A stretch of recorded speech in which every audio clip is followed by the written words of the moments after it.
So my first question is for Nefise, for the director. We are doing the Q&A in English because our director is coming from Norway. So if you have any question in German, just tell us the question, we translate it. So Nefise, you have made a few films about Islam in the past years. And how did you came to the subject of Seyran Ateş and to do this film? Right. First of all, welcome. So it's my honor that you have chosen this film. There are many great films in this festival. The way I get in touch with Seyran was through my mother, because my mother gave me an article from New York Times about Seyran. And actually I have decided to make a film about female imams in general, and I have also worked in this subject since 2014. But when I got the article from my mother, and I changed on my path, and I said farewell to the existing project, and I decided to make a film about Seyran Ateş. And I'm really honored that Seyran said yes. Also I met Tugay, the dervish. So Imam and the dervish. So you can see, I was very lucky. And another question, short question. How long did you work together? Because the film shows so many interesting steps. I think we worked together since 2017. Before Corona. So 2017 to 2021. So yeah. Quite a long time. I have to add something. You should talk about your films before you wrote me or before you made this film. It was very important because that was the reason why I accept her offer. Yes, just right after 9/11, I have decided to make a trilogy about Islam. So I have made a film which is called Gender Me 2008, and 2011 it was called Evolum for Allah, about Islam and feminism, and then 2014 it's called Man Islam. It's about Islam and masculinity, and so actually for me, Seyran covers all the three films in one body. So that is the reason that I decided to make a portrait film of Seyran. So the films are actually available both in DVD, and I also started to have a gender educator program. Maybe we will also collaborate with the festival. So my voyage through Islam goes now through Seyran's mosque, and so we will see where we will end up. So Seyran, my next question is for you. Of course, your topic of this sexual revolution is in the center of the movie, and I wonder how the revolution can succeed. Do you have ideas? I think people should understand that we will not end up, we will not succeed finally in this century maybe, you know, this is work in process. And why I choose the title for my book, Islam Needs a Sexual Revolution, is that I believe that the sexual revolution in Western countries is not success, is not finished, but we have nowadays in Islamic countries much more problems, and we should try to do our best to bring the Islamic countries and communities in the same level. So I choose that because, I mean, so many issues are ending up with sexuality. If you talk about forced marriage, if you talk about honor killings, whatever, if you talk about relationships between men and women and all this headscarf thing, everything has to do with sexuality. So it's important, in my opinion, that we should find a way out of the sexualized moments in all our life. And also when the Muslims divided and the world in halal and haram, many things especially relationships, has to do with sexuality. So this was the idea, and I believe that we will succeed when children's in a very first beginning and in young ages started to learn to treat each other in a way just as humans, that we get in touch and treat each other just as humans and forget about the sexuality, especially in the mosque. So I'm really curious why men and women are not able even to be non-sexual in a mosque when they came to a place where they want to be spiritual. And so the idea is, this is the beginning, and we will succeed going on and creating places where people are just relaxed with their gender and all the other things. But is it allowed to say hello to my mom? I didn't see her. She was in Turkey. Anne, hoş geldin. She came yesterday from Turkey, and I came today now from France. So she's here.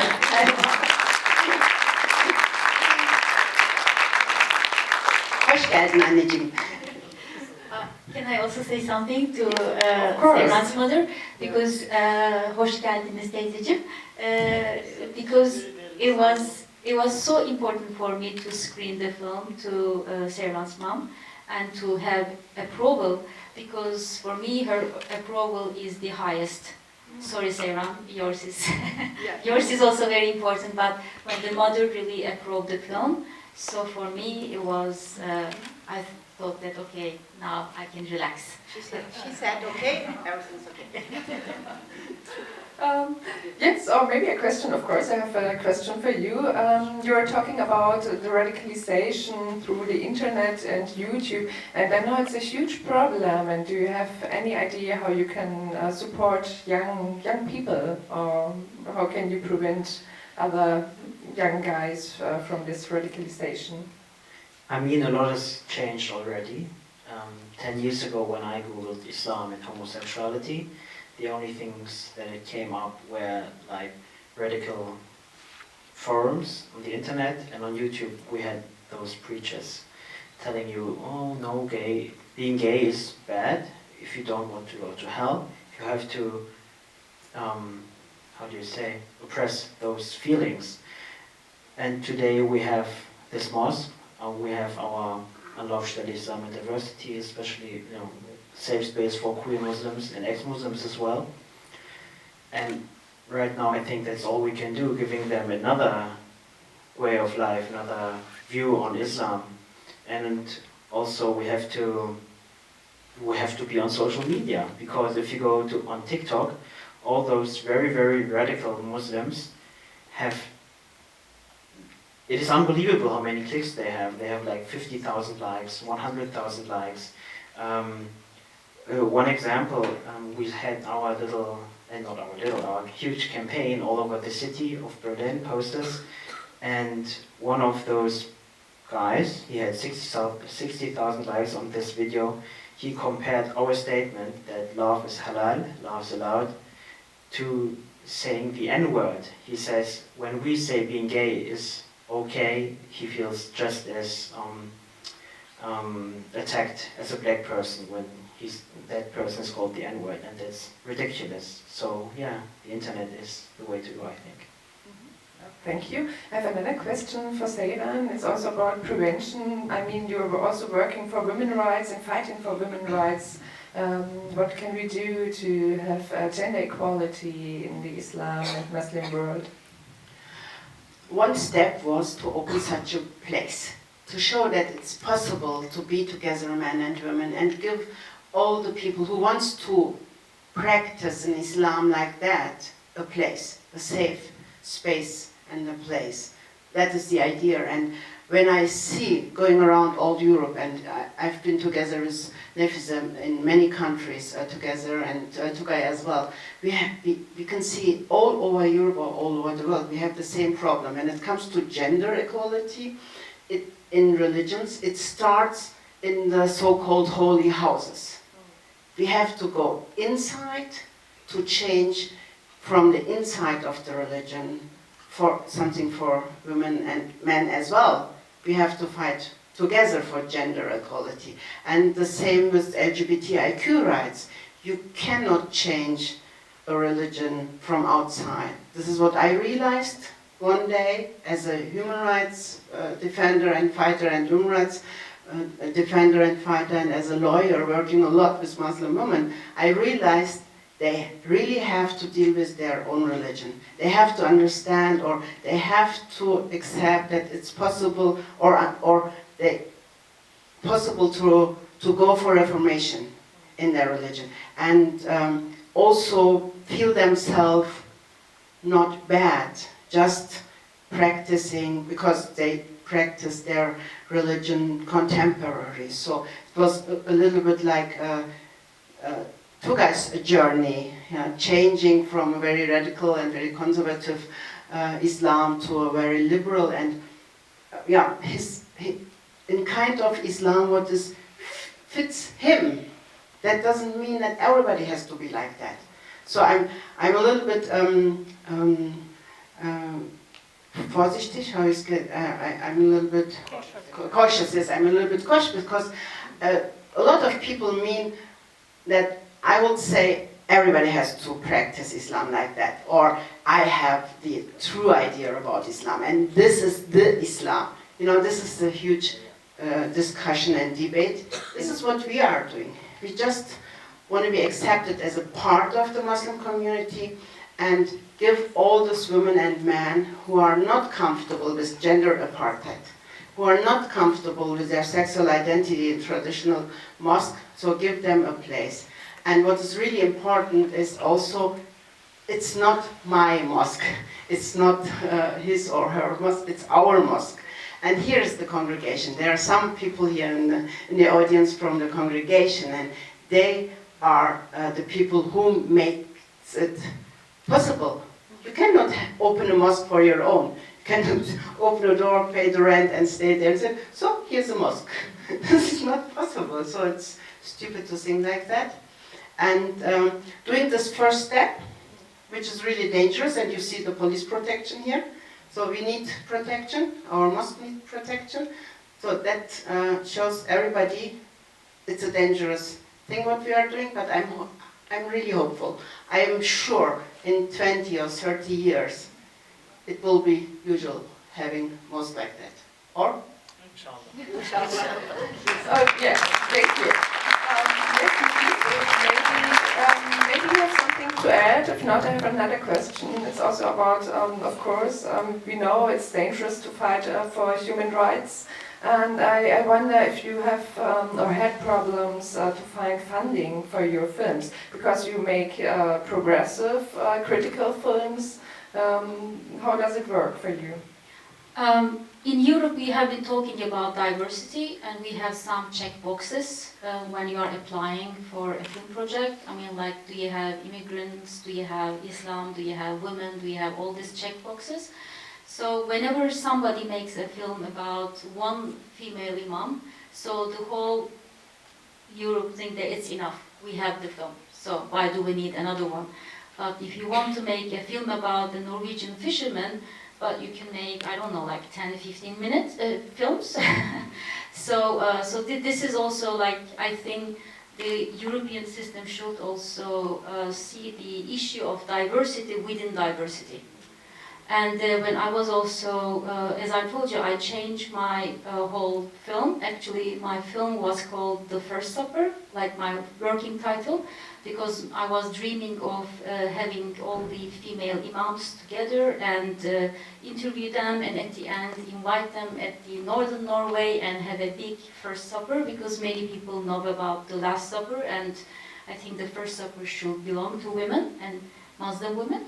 But when I met Seyran, and the first time I met Seyran, it was in the mosque, and she was carrying a table and kind of like, you know, moving from the third floor and the second floor. This is how I met the leader, like everybody is protecting with the table. Unfortunately, I couldn't film that scene. It is in my mind. I wish I could have had it. So the reason I decided that I'm going to make a film about Seyran, because she represents a new leadership, and which is a very horizontal leadership, and it's not a vertical leadership. And if you remember from the film, so I decided to really make her horizontal. And I asked Seyran, do you think that I can interview you when you are lying in the forest? And because I really wanted to bring a new leadership which is not into a hierarchy and which is into inclusion. So these are the visual images that I actually aim to put in this film. So it's a point of view film, and I also said to Seyran, so when we are really we are crossing, we have so many cross sections, and one is the freedom. When Seyran is doing her project, she is into being free, and when I'm doing this project, so I would like to have this artistic freedom, and but we always communicate with each other. So it's a point of view film. So this is actually how I observe Seyran as a leader, and I think these type of leaders we need. And my dream, actually, if anyone knows Mr. Erdogan, so please introduce me to him. And I would like to screen a special screening for him, alone or together with the audience, doesn't matter. Yes, we can. I would love to discuss and debate. So I would like to invite some, the leaders who are into this kind of vertical leadership. Maybe they can also learn something about the horizontal leadership. Thank you. I'm sure there are questions from the audience. So yeah, here. Thank you very much, Seyran, for this wonderful movie, and Nefise. I have a question. Have you tried to reach out to some of the more progressive imams we have maybe here in Germany and in the UK or all over Europe? And if so, how was the feedback or what was the reaction? We have a lot of contacts with other religious leaders, not just female imams. As you have seen in the film, we went to Peking to meet them. We couldn't make it because of the interview. We didn't have it in the film. It was much more dangerous what happened there. Maybe she will make a film about it one day. So since I had this idea of opening a mosque, I'm searching for imams, female and male imams, and this is since 2009. So I met a lot of male and female imams who are progressive. We have contact with Muslims for Progressive Values, for example, from the USA, and Annie Zonneveld, who started this project, she came for our first day to call for prayer. She was the person who did it. And I have contacts with inclusive mosques in UK, and where I come from now is from France. We had a seminar for a week, 8 women, 4 from Germany, 4 from France, and 4 religions.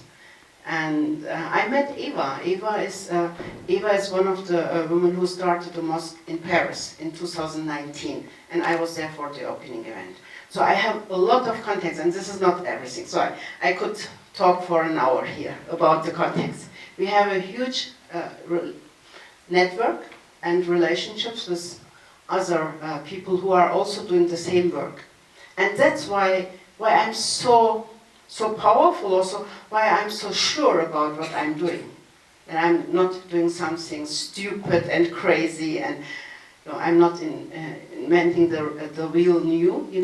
It's really not just Seyran Ateş started the idea for a open and progressive whatever mosque. No. What we are doing is sometimes going further, and sometimes being together with other female religious leaders, and not only Muslims. It's very important to come together, especially as female leaders, and this is what we realized the whole last week when we talked with our Jewish and our Catholic and Protestant friends. We have the common problems when it comes to women's rights. We are fighting against patriarchy inside the religion. this is not a specialty of Islam. We are fighting against the international patriarchy, and we decided to destroy it.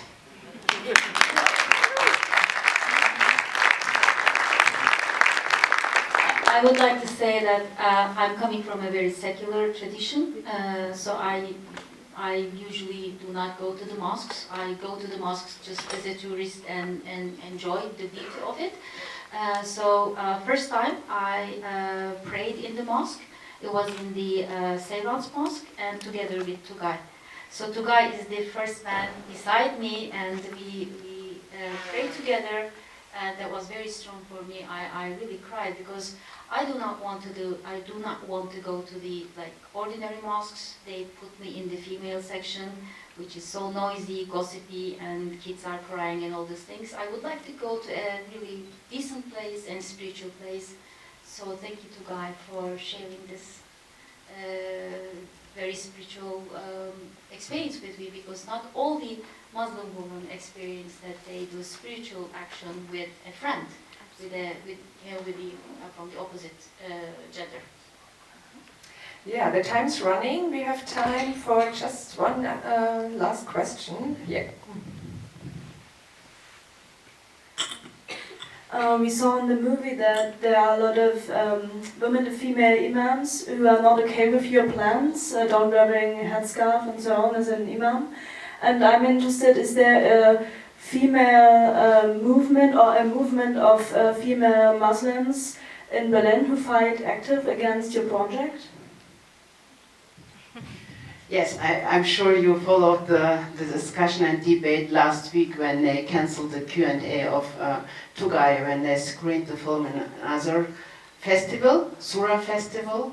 And for sure, maybe I start and Tugay can also explain what happened.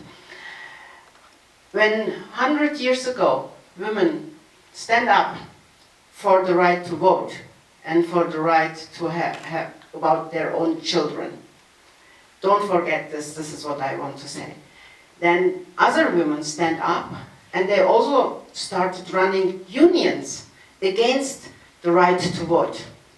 So what I want to say is, this is not something that surprised me, that other women are not accepting that we are fighting against patriarchy. There are always women who are on the side of patriarchy. This is what we are doing. If women are fighting for the headscarf, then they should explain me what is the motivation. If they are doing that for spiritual reasons or for the men. And if they just do it for sexual reason and for the men, so it's horizontal, and this is just patriarchal for me, and I would argue against that. This is it. This is my right to say that. Inside my religion, I have the right to say I am against patriarchal traditions and culture in my religion. But they have the right to say, I'm accepting these patriarchal rules. I'm comfortable with having separate rooms. I love to go in a mosque where I'm not together with men. So this is their choice.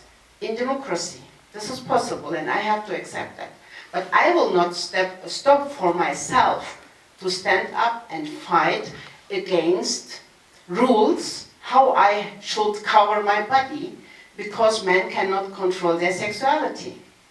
I would love to discuss the really deeper meaning and point and motivation, not just all the surface debates about my headscarf is my freedom. This is not enough for me. They should explain me why it is freedom for you if you cover yourself, because men cannot control their sexuality. So I would love to debate with all of them. Many people who criticize me personally and attacked me as Islamophobe and attacked me also with lies, they are not coming to our mosque. What we are doing, I have a great social media team. What we are doing is that we invite all the people who send me death threats and ask them, do you want to talk with me about it? I would love to offer you tea or coffee, and do you want to discuss that point with me? And this is serious, I'm not kidding. I would love to discuss with all of them in our mosque, they should come and see it. They should stop to talk about us. They should talk and debate and discuss with us. And this is what Nefise said. If Erdogan would be willing to discuss with us, we would love to sit together with him and ask him, why you hate women so much? This would be one of the questions what I would say. Ask him. So, when we stop debating, when we stop the dialogue, violence starts. This is what I believe. So, keep going, discussing. This is my profession. I made it to my profession to argue, to fight for somebody, defend the position, defend the opinion of people, for myself and for other people. And the cancelling of the Q&A, where Tugay should be last Friday, was really bad, and it hurts me a lot. It hurts me really, especially because it comes, and the discussion and debates comes from the so-called some left and feminist sides. And this is so ugly and so bad and not understandable, because I never ever said I'm an ex-Muslim.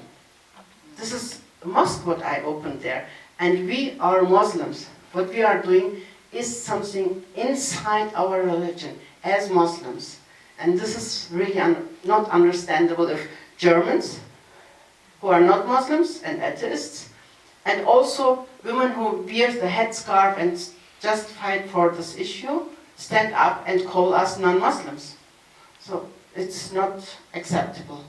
So maybe Tugay can also say something about it. Yes, we haven't seen each other since this incident, and obviously there's still a fire inside us. Yeah, the thing that happened is that 1.5 hours before the beginning of the festival, I was called by the coordinator, and he said, oh yeah, there are threats and complaints, and for security reasons, we can't do the Q&A. And I said, okay. Then he asked me if he asked me if I'd still like to come for the screening, and I said yes, because friends of mine are going to be there, and then I said no, whatever. The thing is, in the end, they read a statement before the movie, and they said they're not going to show it because the movie is Islamophobic, and because Seyran Ateş is Islamophobic. I mean, you saw the movie, maybe you have your own opinion. I don't think it's Islamophobic. We say it a couple of times. We do not fight Islam, we fight inside Islam, and we criticize certain rules inside our religion, and that is all right, because if the rule in Muslim majorities is homosexuality is haram, I can stand up and say, no, it's not. And if you say it's haram, you're an asshole. That's my right to say it. And that is not Islamophobic, because I'm a Muslim. And the weirdest thing is that this festival is a so-called queer, feminist, Southwest Asia, North African festival. So, what the hell? I mean, we are queer Muslims. You saw the movie. They asked for us for the movie. Yeah, they really wanted the movie. Yeah, I didn't went there and give them the film and say, please show it, and pay money for it. You know, I didn't pay for it. No, Did you pay for it? Yes, here in Berlin, Soda Film Festival. And that is pathetic, because we are Muslims, we're writing articles about all those issues, about women's rights in Islam, about homosexuality and homoeroticism in Islam, and we do not fight Islam, we just show people, look, you are homophobic, but here are our sources that say being this and that, homosexual, for example, is fine. And it always comes down to the headscarf. And what we do, we are Muslims. It is our right to read the Quran and to discuss the Quran. And the hijab is mentioned a couple of times, never as a headscarf, never. There are two verses in the Quran that Muslims always take, or conservative Muslims took, and said, okay, a woman has to wear a headscarf. And those are when a man is told to cover his aura, his body, his private parts, and so on, and then afterwards the woman is also told to do it as well.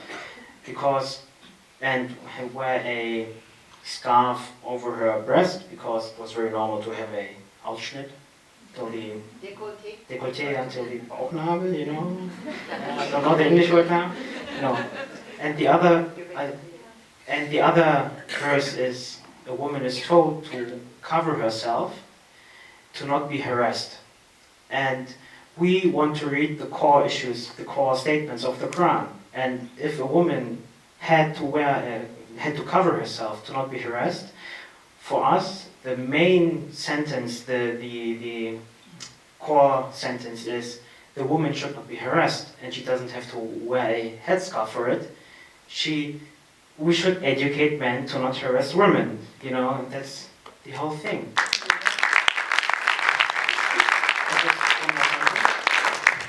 Saying this is not Islamophobic. We are discussing inside Islam, but unfortunately the other festival didn't give us the opportunity to say our opinion on things. They just said they're Islamophobic, they are assholes, and you know, we don't like them, they don't like us, it's fine. But in a democracy, people should discuss with each other. But the film has been shown. The film has been shown, they just showed, And sold out. it was sold out. And they made it advertised as our film. They were very proud that the movie was sold out. It was the first movie that was sold out on their festival. But, I mean, that's pathetic. Imagine I'm showing a movie of whoever, you, whatever. And then I say, yes, that woman made this movie, I don't like her at all, but I don't want to give her a platform, but here it is. Okay. I just want to tell that maybe you can give my message to the people who are criticizing your mosque.